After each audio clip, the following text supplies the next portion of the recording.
તો અમદાવાદ શહેરમાં પાંચકુવા સિંધી માર્કેટમાં આગ લાગવાની ઘટના બની છે। દુકાનોમાં આગ લાગતા અફરાતફરી મચી ગઈ છે તો માર્કેટમાં 30 થી વધુ દુકાનોમાં આગ લાગી હોવાની ઘટના બની છે। કપડા અને પ્લાસ્ટિકની દુકાનોમાં આગ લાગી ગઈ। 10 થી વધુ ફાયરની ગાડીઓ ઘટનાસ્થળે પહોંચી આવી છે અને 1 કલાકથી આગ પર કાબુ મેળવવાનો પ્રયાસ હાથ ધરવામાં આવી રહ્યો છે। અમદાવાદ શહેરના પાંચકુવા વિસ્તારની આ ઘટના સામે આવી છે કે જ્યાં દુકાનોમાં આગ લાગી ગઈ છે અને 10 જેટલી જે દુકાનો છે તેમાં આગ લાગી ગઈ છે તો બીજી તરફ ફાયર વિભાગની જે ગાડીઓ છે તે પણ ઘટના સ્થળે પહોંચી ગઈ છે। માર્કેટમાં આવેલી જે 30 થી વધુ દુકાનો છે તેમાં આગ લાગી ગઈ છે। ધુમાડાના ગોટે ગોટા નજરે પડી રહ્યા છે તો બીજી તરફ લોકોની ભીડ પણ એકઠી થઈ ગઈ છે। અફરાતફરીનો માહોલ પણ સર્જાઈ ગયો છે તો આ તરફ ફાયર વિભાગની ગાડીઓ પણ ઘટના સ્થળે પહોંચી ગઈ છે। 10 જેટલી જે ફાયર વિભાગની ગાડીઓ છે તે અત્યારે ઘટના સ્થળે પહોંચી છે અને સતત આગ પર કાબુ મેળવવાનો પ્રયાસ હાથ ધરવામાં આવી રહ્યો છે।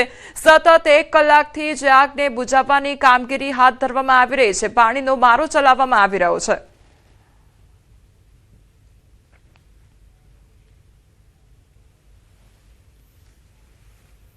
दुकानें काफ़ी ढेर सारी कपड़े दुकानें 25 के आसपास दुकानें हैं तो 500 दुकानें पार्टीशन में मेटेलिक शीट का यूज़ किया गया था जिस कारण हीट ट्रांसफ़र इजीली हो गया और अभी फायर फाइटिंग कार्रवाई चल रही थी। तकरीबन 21 फायर व्हीकल्स यहाँ पे है, गजराज है, रेस्क्यू टेंडर्स हैं। प्राथमिक कारण क्या सामने आया है आग? अभी तो हमें बताना मुश्किल होगा बट जो फायर लगी जिसका 25 दुकानें हैं जो फायर में एंगल्फ हुई हैं। पीछे भी मतलब ज़्यादा प्रॉब्लम क्या हो रही है अभी जिस तरीके से आप देख रहे हैं अभी भी आग पिछले 1 घंटे से काम कर रही है। प्रॉब्लम कहाँ पे, चैलेंजेस कहाँ पे फेस कर रहे हैं आप? चलिए कि मैडम ये टेम्परेरी शेड जैसा है कि मेटल शीट्स हैं जिसका फायर तक वाटर पहुँच नहीं पा रहा है तो रिमूवल आप देखेंगे रिमूवल कर रहे हैं और उसका फायर फाइटिंग चल रही है। ફાયર વિભાગની ટીમ છે તે યુદ્ધના ધોરણે કામ કરી રહી છે અને અત્યારે જે પ્રકારે આપ જોઈ રહ્યા છો ફાયર વિભાગના 50 થી પણ વધારે ફાયર ફાઇટર્સની ટીમ છે તે કામ કરી રહી છે।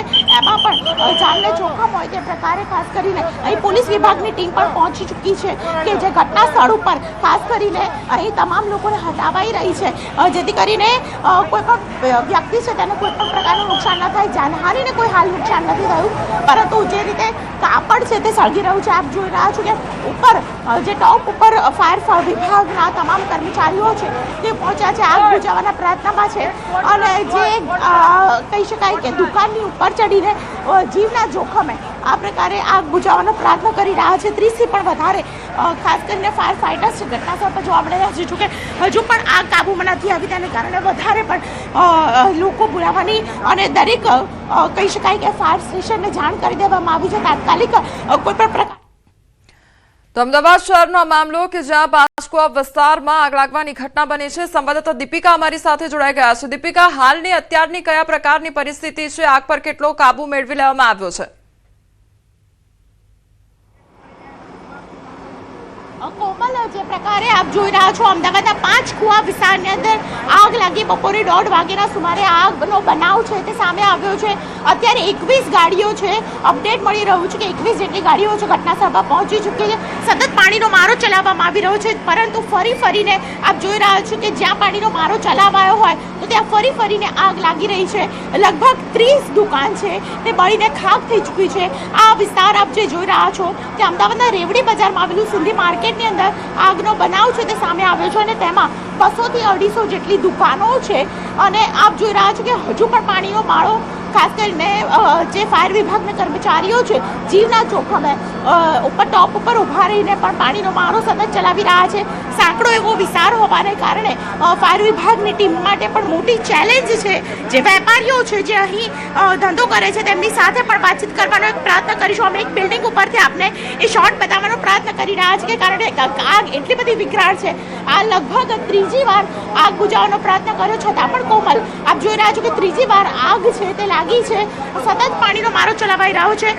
શું નામ છે આપનું અને આપ કેટલા સમયથી અહીંયા? મારું નામ ગોહિલ સંજયભાઈ છે। હું અહીંયા વેપારી મંડળમાં જોડાયેલો છું। અહીંયા લગભગ 12:30ની આગ ચાલુ છે। હજી પણ 9 થી 10 લાઈ બંબા આવ્યા પણ આગ હજી બુઝાઈ નથી, હજી પણ ચાલુ છે। 12:30થી લાગેલી છે। ધીમે ધીમે પ્લાસ્ટિક સળગવાનું ચાલુ થયું પછી ધીમે ધીમે વાયરિંગના કારણે શોર્ટ સર્કિટથી આ આગનું કારણ છે। હા, કેટલી દુકાનો હશે અંદાજિત અને શું માલ પડ્યો હતો? અંદાજે હું માનું ત્યાંથી 200 થી 250 દુકાનો છે અને આગળની 30 દુકાન છે એ સળગી ગઈ છે। કેટલા કરોડનો માલ હશે? લગભગ હું માનું ત્યાંથી 2 થી 3 કરોડ રૂપિયાનો માલ હશે। 2 થી 3 હા હા શું કહેશો તમે શું જોયું કેટલા વાગે આગ લાગી લગભગ 12:30 આજુબાજુ લાગી હતી અને અડધો 1 કલાક તમારી દુકાન છે અહીંયા મારી દુકાન છે અહીંયા પાછળ. હા કોઈ નુકસાન થયું છે તમારી ના, અમારી દુકાનમાં કોઈ નુકસાન જી દીપિકા, સમગ્ર માહિતી બદલ આપનો આભાર.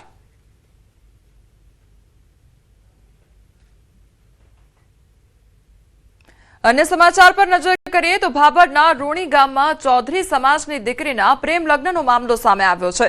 રૂણી ગામમાં ચૌધરી સમાજની મહાપંચાયતમાં હોબાળો સર્જાયો.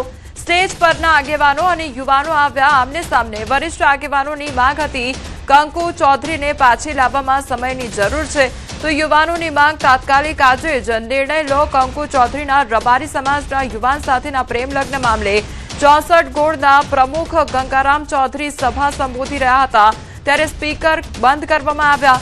યુવાનો સભામાં કંટ્રોલ બહાર જતા વરિષ્ઠ આગેવાનો સભા છોડી રવાના થયા તો મીડિયા કર્મીઓ સભા છોડીને પણ રવાના થયા તે પ્રકારની ઘટના સર્જાઈ હતી.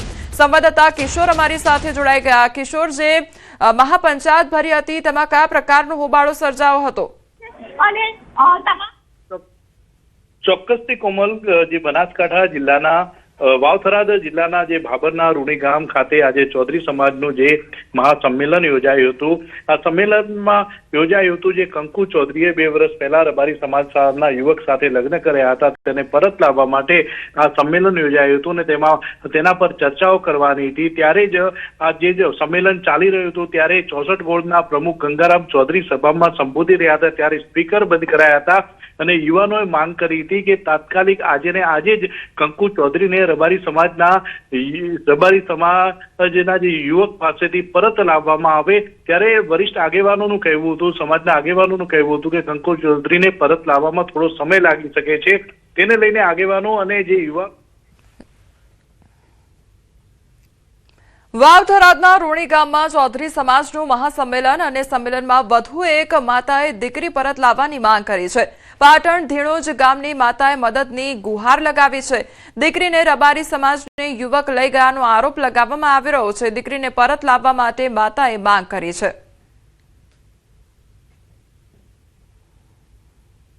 મારી છોકરીને 11 પોર બુધવારના દિવસે બપોરે 2 વાગે લઈ ગયેલ છે. અમને જાણ થઈ હોજે કે હું કપડો સીવવા જાઉં છું ઈ કરીને મારી છોકરીએ લઈ ગયો છે.